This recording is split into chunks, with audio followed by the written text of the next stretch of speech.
The Nazis were obsessed with images of order. In their museums, exhibits like this glass man showed how the perfect human body was ordered into one interlocking whole.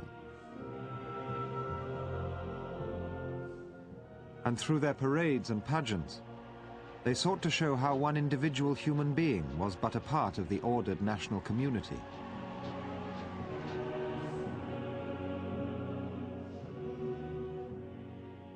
But in Germany, the Nazis only created an illusion of order.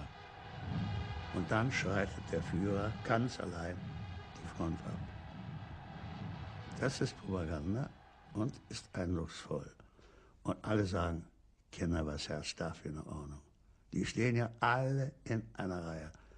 Nur hinter die Kulissen durften sie nicht schauen. Da herrscht eben keine Ordnung.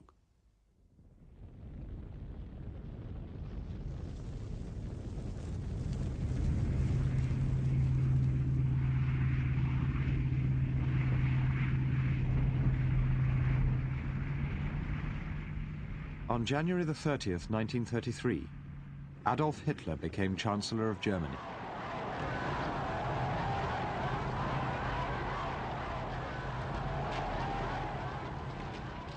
Chief among those who rejoiced at the news were the Nazi stormtroopers, the party's paramilitary wing, led by Hitler's old party comrade, Ernst Röhm.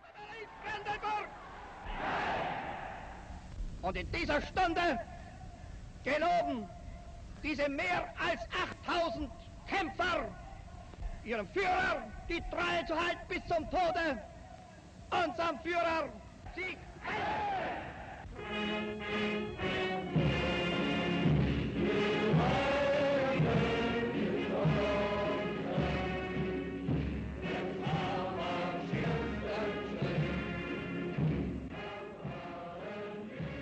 In 1933, you thought it was the beginning of a new German wonderful period. It was a true and enthusiastic movement in the people, except the people who were by their heart socialists, who were from the very beginning on prosecuted and had to emigrate or were in concentration camps and so. One knew of these concentration camps, and one really said, so what? What the communists would have done the same thing, and this is a revolution, huh? The first to be imprisoned in this revolution were the Nazis' political opponents, communists and socialists, who were rounded up and thrown into hastily built concentration camps. Hermann Goering boasted that scores were being settled, all in an atmosphere of chaotic terror, as one Nazi stormtrooper admitted. Everyone is arresting everyone else, avoiding the prescribed official channels. Everyone is threatening everyone else with protective custody. Everyone is threatening everyone else with Dachau. Every little street cleaner today feels he is responsible for matters which he has never understood. Amongst the first to suffer was Josef Felder, a Social Democrat MP. He was sent to the newly opened Nazi concentration camp outside Munich, Dachau. Ich wurde ja dann in den Bunker eingeliefert und angekettet.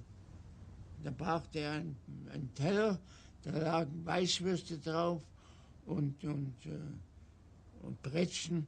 Und da sagte er, das wäre eine schöne, das hat er mir so hingehalten, das wäre eine schöne Henkersmahlzeit für dich. Aber selbst die bist du nicht wert, du Schurke. Wir wissen von dir sehr viel. Wir wissen, dass du in Prag gewesen bist und so weiter. Wir werden schon noch fertig mit dir. Und dann hat er mir das nochmal so rüber, weg, zugeklappt und war schneller wieder fort, war nichts zu essen. Und dann kam er noch einmal mit einem Strick und hat mir zeigen wollen, wie man sich am besten aufhängt. Dann habe ich gesagt, ich habe Familie, das werde ich nicht tun, dann müsst ihr es machen. Josef Felder was released from Dachau after 18 months.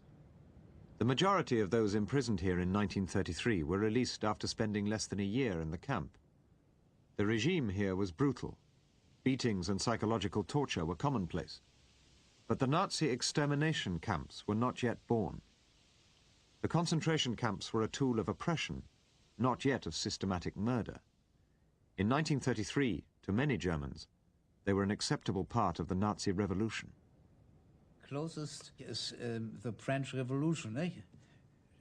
To be as a French nobleman in the Bastille was not so agreeable either. So people said, well, this is a revolution. It was an astonishing, peaceful revolution, but partly it is a revolution. And there are that sort of thing, and the concentration camps, of course, everybody said at that time, oh, the English have invented them in South Africa with the Boers. So,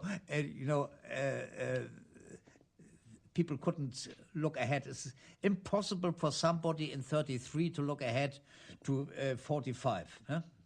You can't. It was only 12 years, but it seems to be too much to look ahead for 12 years.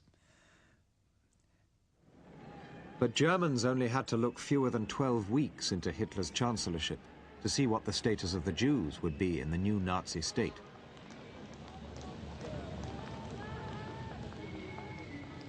On April 1st, 1933, the party organized a boycott of all Jewish shops, which lasted one day.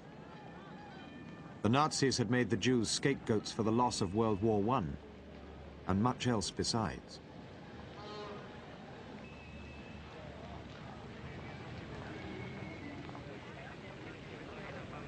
In those early months of the Nazi reign, German Jews also fell victim to the stormtroopers' arbitrary and violent attacks.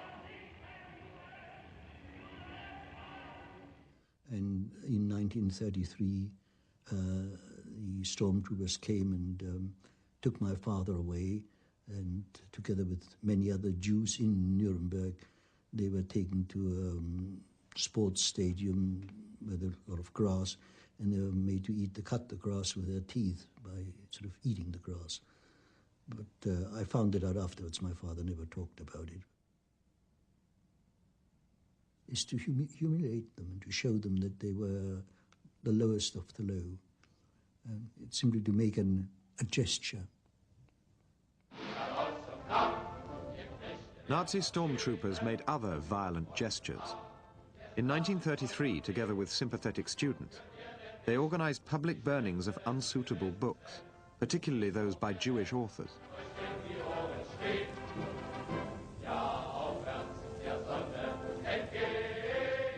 Röhm wanted his stormtroopers integrated into the regular German army. The army was horrified. Die SA lehnte man ab, und zwar wegen ihres Benehmens, wie sie auftraten, wie sie waren. Also die SA wurde allmählich, wie sie war, zum Schluss, also man kann schon beinahe sagen, verhasst, bei den meisten Soldaten auch. Dazu, zu dieser Ablehnung der SA, so ich mal sagen, kam, dass immer deutlicher wurde, nicht nur in der Armee, dass Röhm, also der oberste Chef der SA, danach strebte, die Reichswehr in irgendeiner Form zu vereinnahmen. Er strebte auf den Reichswehrminister hin. Und er wollte daraus seine Armee bilden. Hitler instinctively sympathized with the revolutionary zeal of Röhm and his stormtroopers. But by the summer of 1934, he knew that their power had to be curbed, and not just curbed to please the army. Röhm had made a more dangerous enemy than the army.